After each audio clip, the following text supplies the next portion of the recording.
कुंढईगला थानांचल जियंतापाली grammar जो दंपति रही दंपति आत्महत्या घटना ये गतकाली सारा देवगढ़ जिले में चर्चार केन्द्रबिंदु पालिथिला। जो जियंतापाली ग्रामर रही जो दुष्मंत माझी आउ रिंकी माझी ए दी जन स्वामी स्त्री कौन सी कारणरू बचसा होता। बचसा पर से माने विष पी आत्महत्या करछंती।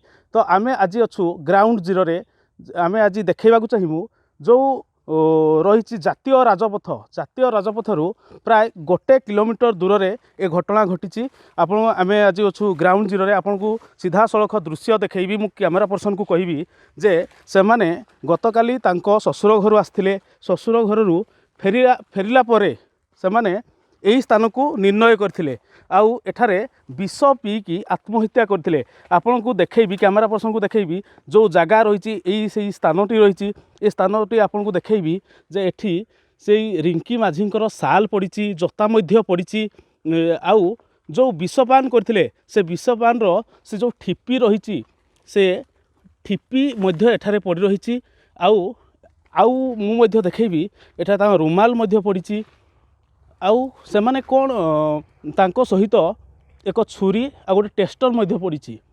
तो से माने योजनाबद्ध भाव में एठा को आसीथिले जहा फल से एठारे विषपान करी आत्महत्या रो जो चरम निष्पत्ति नैथिले।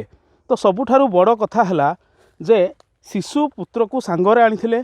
जो शिशु पुत्रटी मात्र 5 वर्षर से एठी राति तमाम ता बापा मार जो जीवन सहित संघर्ष को देखुला।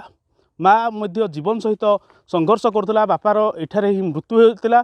परवर्ती समय रे जो तार माँ रही माँ को छेंडीपदा डाक्तरखाना को स्थानांतरण कराइला। सेठारु अनुगुल मध्य निया अनुगुल गतकाली रिंकी माझीर मृत्यु घटी। तो ये एक एबे सबुठुरु चर्चार कथा जे राति सारा गोटे 5 वर्षर शिशु एठारे ही जगी रही निज बापा माँ पाखरे से जगी रही। तो ए घटना को जदि आमे देखिबा जो वर्तमान शिशुटीर देह खराब अच्छी हुए तो सन्देह करा विष थाई पारती। तो ए घटना को देखी एबे आमे मध्य कौन सी क्षेत्र में आमे गोटे कहीपर जे ये आत्महत्या ना हत्या। तो प्रथम जहाँ तदंतर पुलिस अनुमान करुच्ची जे सेमानक भितरे किछि एक कथा को नहीं बचसा होता।